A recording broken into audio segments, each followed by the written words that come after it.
Hello there.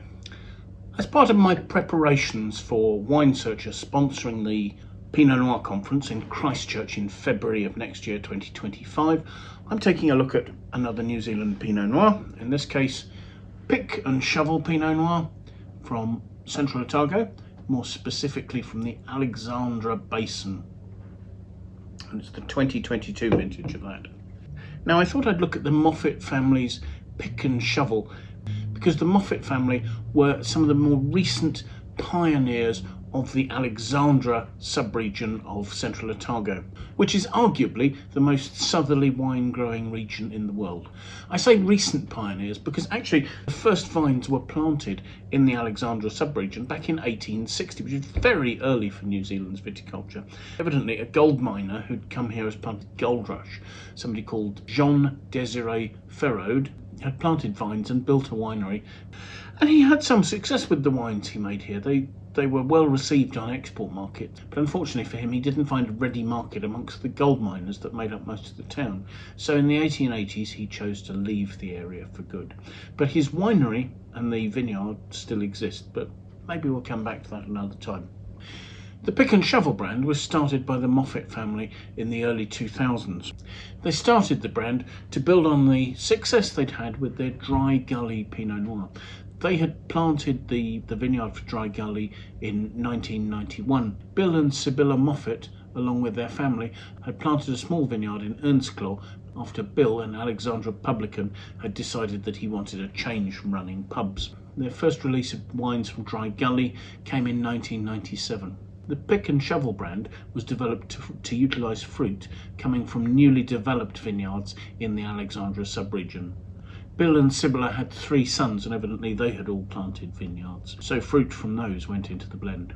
Eventually, about 10 years ago, one of Bill and Sybilla's sons, Steve, and his wife Annie took over the brand. Annie had a wine marketing background and had been involved in the business since 2003 and had done much to develop the Pick and Shovel brand. At the stage when they bought his parents out, they chose to sell both the vineyard, the house there, and the small winemaking facilities they had. So initially, the couple bought the brand and they bought what existing stock there was. At first, Pick and Shovel continued to be made, but that was made for them, initially by somebody called Dean Shaw at the Central Otago Wine Company. Since 2013, the wines have been made by a Frenchman, Anthony Vauche. Anthony, who'd come in 2005 from Alsace and fallen in love with the Central Otago region, runs and makes wine for Alexandra vintners, and they're a small cooperative winemaking company who deal with a number of smaller producers. Anthony believes in light touch, low intervention winemaking and is aiming to make elegant, fragrant, perfumed wines and to avoid heavily tannic styles. You've probably realised, but the name Pick and Shovel commemorates the gold miners who came to this area and to the town of Alexandra for the gold rush back in the 1860s. Today, the Dry Gully brand has been retired, but Pick and Shovel remains an independent entity owned by the Moffitt family and a wine sourced entirely from fruit grown in vineyards in the Alexandra Basin. Now, I suggested that Alexandra was arguably the most southerly wine region in the world. It's correct to say there are parts of Patagonia, both in Chile and in Argentina, that are further south. However, the majority of Patagonia's winemaking is centred on the Rio Negro region, which is a whole 6 degrees further north than the latitude of Alexandra. So on the basis that all of the region is below the 45th parallel, I think Alexandra has a pretty fair, if not undisputed, claim to be the most southerly wine region in the world. Now, Alexandra is probably the furthest inland of any of New Zealand's wine regions. As a result, it has a very continental climate. It's particularly arid during the growing season and has large diurnal swings. There can sometimes be as much as 20 degrees between the highest and lowest temperatures in a day. And this actually favours both the ripening of grapes and the retention of acidity in those grapes. In a region with low rainfall, the soils are predominantly alluvial gravels with a loess covering. These are free draining soils, and therefore the vines have to work very hard. They have to send their roots down very deep to find water in most years. The result of this is that the yields are naturally restricted by the vine, giving really concentrated fruit. So for this wine, the fruit was hand-picked, Picking went on between the 25th of March and the 20th of April, so almost a month, and I think that reflects the number of different plots being picked. Now 10% of the fruit went into the fermenters as whole bunches. So I'm assuming these are open top stainless steel fermenters, and a mixture of pigeage and remontage was used to manage the extraction there, depending on the stage of the ferment. 65% of the wine aged in French oak for 9 months. I don't know how much of that was new, but I would assume a portion would have been. However, the balance stayed in stainless steel tanks, with the idea that that remaining third would retain pure fruit and lovely aromatic elegance. The wine is completely suitable for vegetarians, as it was bottled unfined and unfiltered. So let's have a look at it and see what we think, shall we? Looking at the colour, it is not particularly deep, yet there is a dark, almost sort of black ruby note there, but yes, I can see through it really easily. That's at best a medium intensity. The wine has just 13.5% alcohol. While that's not particularly low, it's not unusual to see Pinot Noir starting at 14% alcohol. I'm swirling it. It's not particularly throwing tears onto the side of the glass. In fact, there appear to be slight amounts of CO2 being released as I do that. So let's see what we make of the aroma, shall we?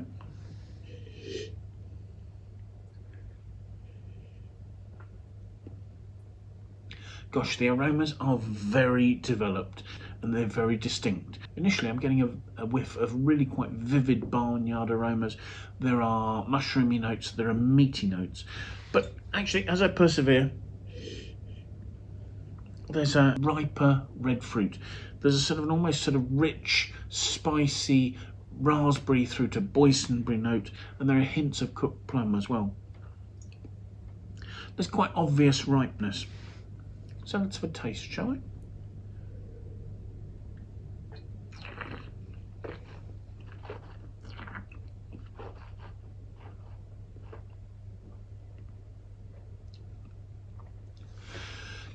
On the palate you do see those developed notes, but they're actually being complemented by this rich, ripe, dark red fruit.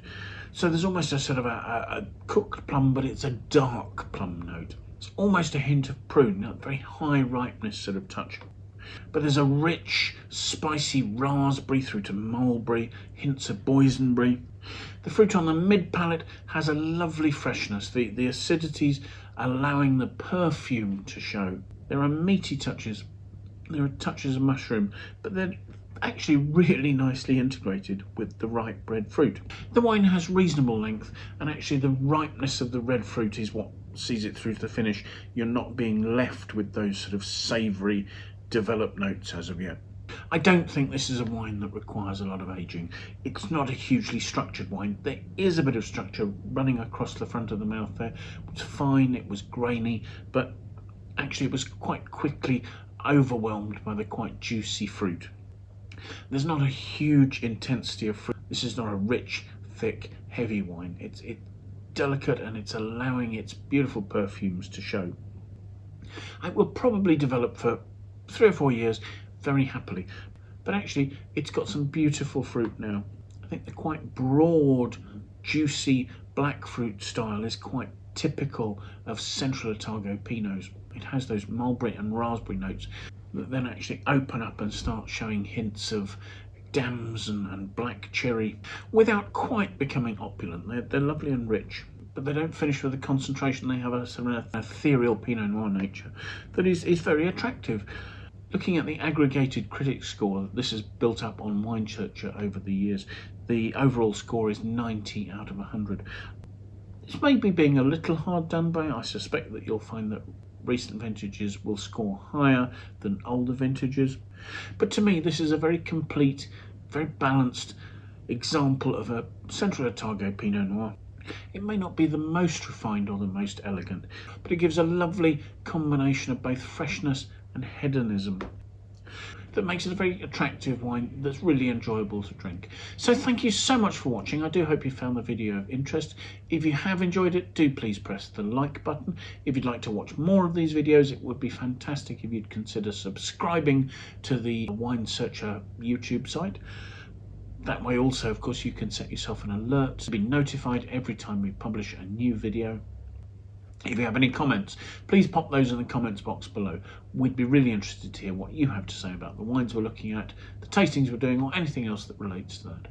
I will leave a link in the comments box below so that you can follow that to the Wine Searcher webpage for this vintage of this wine, find out what its availability is in your market, your pricing.